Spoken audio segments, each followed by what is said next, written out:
Bonjour et bienvenue pour la présentation de ce tableau de bord des ressources humaines qui est interactif. Il est basé sur des critères de sélection que vous pouvez effectuer aussi bien au niveau des années, des mois de l'année, des secteurs et des services. Alors, ce tableau de bord des ressources humaines comprend de nombreux indicateurs ainsi que de nombreuses données et il intègre également deux graphiques, pyramide d'âge et un graphique qui concerne les effectifs par tranche de salaire annuel. Ces deux graphiques sont dynamiques, c'est-à-dire qu'ils s'adaptent selon vos critères de sélection. Par rapport à ces critères de sélection, en ce qui concerne les secteurs, vous pouvez définir vous-même les rubriques, ainsi que pour les services. Alors avant de développer plus en détail ce tableau de bord des ressources humaines, je vais vous présenter les différents onglets qui permettent le fonctionnement de ce tableau de bord. Nous avons donc l'onglet Paramètres. Donc cet onglet Paramètres de saisie vous permet de définir les différentes rubriques de vos catégories. Ici, secteur, nous avons des régions. Vous pouvez très bien mettre des villes, des départements, des établissements de votre société, voire des magasins. Vous pouvez définir autant de rubriques de secteurs que vous désirez. En ce qui concerne la catégorie service, nous avons le même principe. Vous définissez vous-même vos différentes rubriques de service. Nous avons donc le sexe. Le statut, vous pouvez définir vous-même les différentes rubriques de statut. Donc ici, cadre, employé, ouvrier, en sachant que votre tableau de bord fait la distinction uniquement entre les cadres et le reste, c'est-à-dire les non-cadres. Au niveau des types de contrats, vous pouvez définir donc autant de rubriques que vous le désirez. Nous avons donc ici CDI, CDD, contrat d'apprentissage par exemple. Il faut savoir que votre tableau de bord prend en considération uniquement les CDI, les CDD et le reste des rubriques qu'il incorpore dans Autres. En ce qui concerne donc les catégories secteurs, services, vous les retrouverez dans l'interface principale du tableau de bord, c'est-à-dire au niveau des critères de sélection. Donc de cet onglet, si vous voulez, paramètres de saisie, nous avons ensuite la liste RH. Dans cette liste RH, vous intégrez vos données mensuelles concernant l'année en cours, si vous voulez, pour l'ensemble de vos salariés.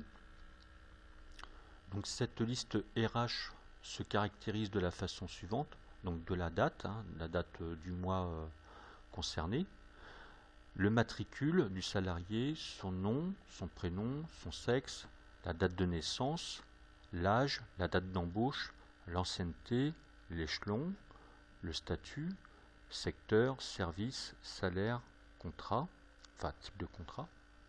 Au niveau de l'âge et de l'ancienneté, ces deux éléments sont calculés automatiquement par rapport à la date du jour.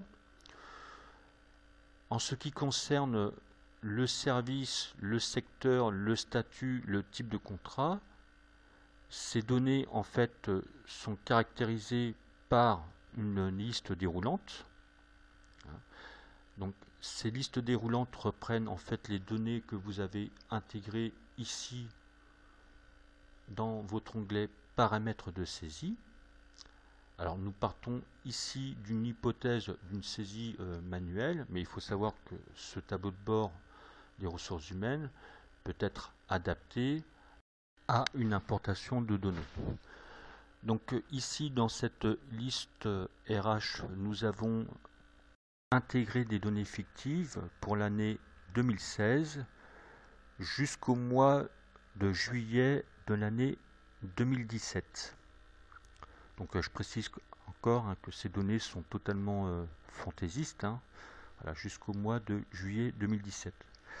Donc je reviens maintenant sur l'interface principale du tableau de bord.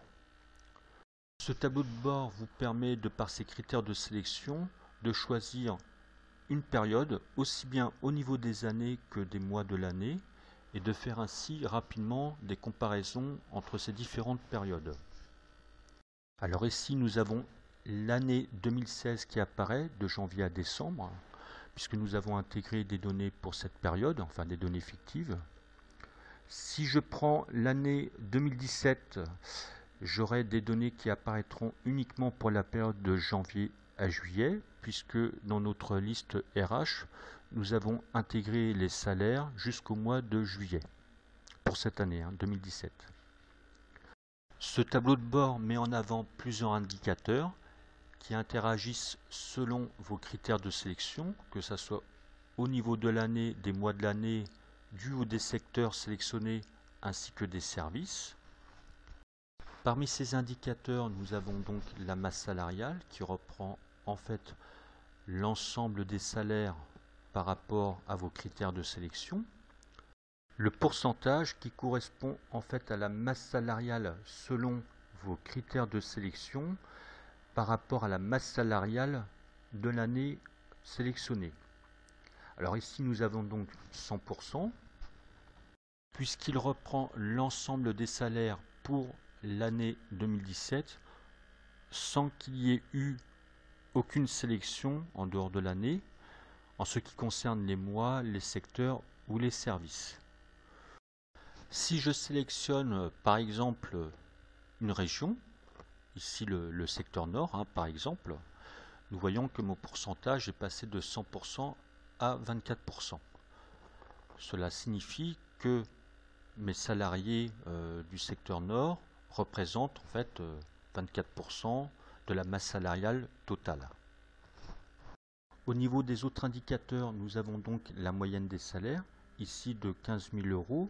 Pourquoi? Parce que nous avons pris en fait tous les mois de l'année 2017, enfin tous les mois qui ont été intégrés pour l'année 2017. Si je prends par exemple le mois de janvier de l'année 2017, vous voyez que j'ai une moyenne de salaire de 2000 et quelques euros. Si je prends le mois d'avril, de 2146 euros, le mois de juillet, c'est-à-dire le dernier mois rentré pour l'année 2017, vous voyez une moyenne de salaire de 2173 euros. Alors, au niveau des autres indicateurs, nous avons donc l'effectif, le nombre de femmes, d'hommes, leur moyenne d'âge, le nombre de cadres, de non-cadres, de CDI, de CDD et autres types de contrats. Alors, toujours pareil, ces indicateurs varient selon nos critères de sélection. Alors, ce tableau de bord nous mentionne les 5 plus hauts salaires avec le matricule, le nom, le prénom, le service auquel est rattaché le salarié, son salaire, le pourcentage par rapport à la masse salariale, un graphique qui représente en fait les salaires des 5 plus hauts salaires. Alors toujours pareil, ces données apparaissent selon vos critères de sélection. Il en est de même pour le top 5 des plus bas salaires. Vous avez les 5 plus bas salaires avec le matricule du salarié, son nom, son prénom, le service auquel il est rattaché, son salaire, le pourcentage par rapport à la masse salariale et un graphique qui correspond en fait au salaire des 5 plus bas salaires. Alors apparaît la liste du personnel, toujours pareil selon nos critères de sélection, avec le matricule, le nom, le prénom, le sexe, la date d'embauche, l'âge, l'ancienneté, le statut, l'échelon, le secteur, le service, le salaire, le pourcentage par rapport à la masse salariale totale et enfin un graphique qui reprend les montants des salaires. Alors au niveau de cette liste du personnel, apparaît en rouge les salariés dont le salaire est inférieur à la moyenne des salaires et apparaît en noir les salariés dont le salaire est supérieur à la moyenne des salaires. Alors je le rappelle, toutes ces données varient selon vos critères de sélection. Il faut savoir, et c'est intéressant, que ce tableau de bord prend en compte le fait qu'un salarié puisse être affecté, si vous voulez, à plusieurs secteurs ou plusieurs services à la fois. Cela ne perturbera pas le calcul de nos différents indicateurs. Ce tableau de bord intègre deux graphiques dynamiques, une pyramide des âges et un graphique qui représente, si vous voulez, les effectifs par tranche de salaire annuel, en faisant une distinction entre les femmes et les hommes. Alors toujours pareil, hein, ces graphiques varient selon vos critères de sélection. Donc je le rappelle, au niveau des critères de sélection, vous pouvez effectuer plusieurs choix, que ce soit au niveau des services, des secteurs, des mois de l'année, voire des années.